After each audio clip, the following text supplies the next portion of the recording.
So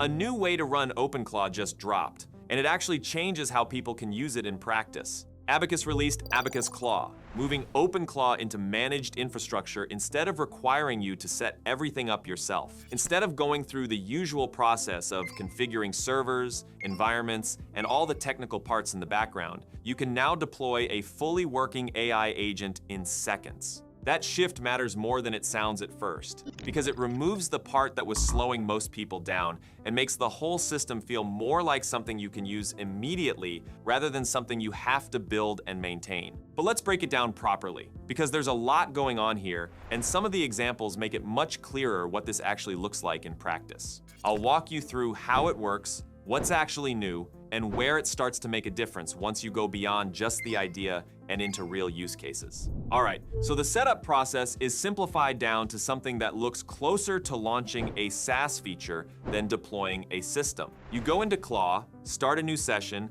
and either choose a preset or just describe what you want in plain English. From there, the system handles the configuration, connects the tools, and gets the agent running. In practical terms, that means you can go from zero to a working agent in under a minute. That's a very different experience compared to how OpenClaw was typically used before. One of the first examples they show is setting up a 24/7 WhatsApp agent. You describe the agent in simple terms, something like a personal assistant that can respond, generate content, or perform tasks, and the system configures everything in the background. It sets up the WhatsApp integration, prepares the environment, generates a QR code, and once you scan it, the agent is live inside your WhatsApp. From there, it stays active continuously. There's also a full interface around it where you can monitor what's happening. You can check sessions, view logs, access the terminal, explore files, and manage automations through cron jobs. So while the setup is simplified, the system itself isn't hidden. You still have visibility and control if you want to go deeper. Where things start to stand out more is in the actual use cases.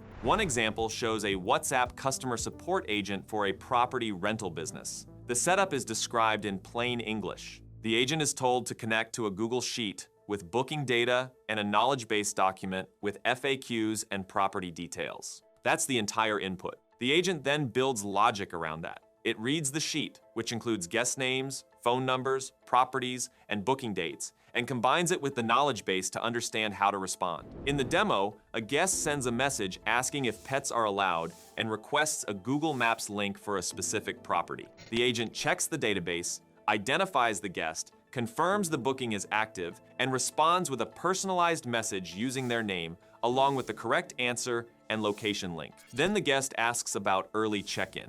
Instead of trying to handle something that requires human approval, the agent escalates it. It forwards the request to the host with full context, including the guest details, booking information, and the exact message. So it's not just replying, it's making decisions about what to automate and what to escalate. Another example focuses on content workflows, which is something a lot of people in this space are already trying to optimize. In this setup, the agent connects Telegram and Notion. When you send it content, like an article link, it processes that content and generates multiple outputs. A full X thread, structured with hooks and hashtags, a LinkedIn post written in a more professional tone with relevant tags, and a short summary. All of these are then automatically saved into a Notion database, categorized and ready for use. That replaces a workflow that normally involves reading, rewriting, formatting, and manually organizing everything across multiple tools. There's also a focus on continuous automation, not just one-time actions.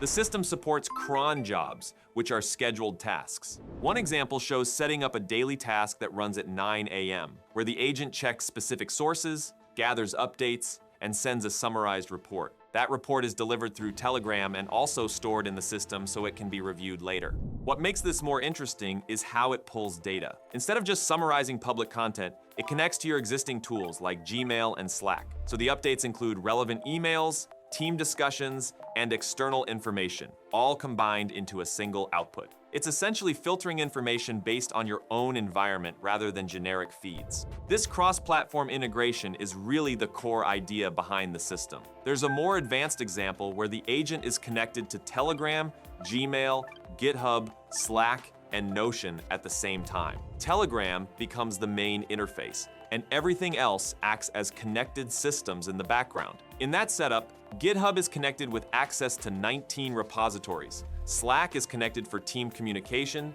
Gmail for emails, and Notion for structured data. When the user asks for updates, the agent pulls information from all these sources and combines it into a single response. Then it moves into more complex execution.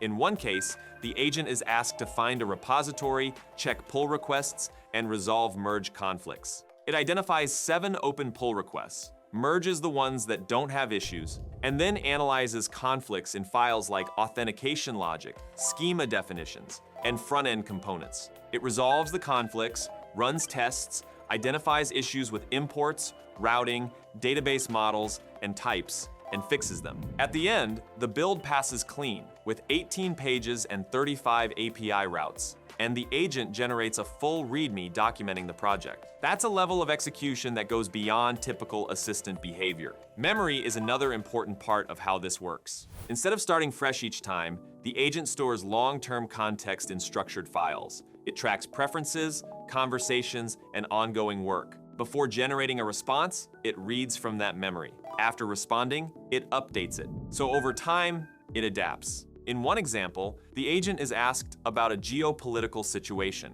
It performs real-time research, gathers information from multiple sources, and presents a structured summary with key developments and context. Then the user sends an article, and the agent reads it and produces a clear breakdown of the main ideas. Since the agent retains context, future interactions don't require re-explaining everything. The system also allows for deeper customization. You can access files, review sessions, manage skills, and extend the agent's capabilities. There's support for adding your own skills or modifying how the agent behaves, which keeps it flexible for more advanced use cases. Some examples go further into operational workflows. One shows using the agent to analyze a website and suggest improvements. It reviews layout, social proof, pricing structure, onboarding flow, SEO, and potential features. Then that process is turned into a recurring system. The agent generates new suggestions weekly and tracks what has been implemented. Another example focuses on lead generation.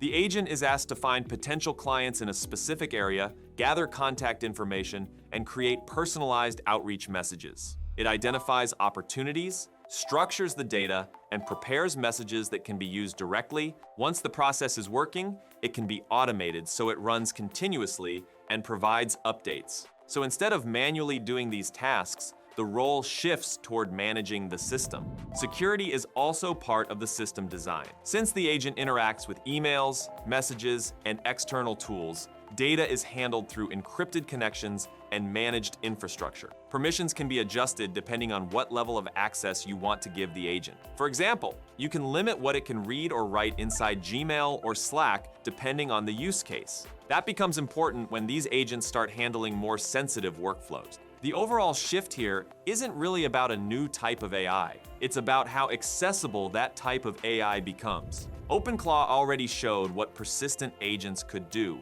though using it required a lot of effort and technical setup. This approach removes most of that friction and turns it into something that behaves more like a product. That opens it up to a much wider range of users and makes it easier to experiment with more complex workflows. And it'll be interesting to see what people actually build once that barrier is gone. Anyway, that's the update. Curious to see how far this kind of setup gets pushed. Thanks for watching, and I'll catch you in the next one.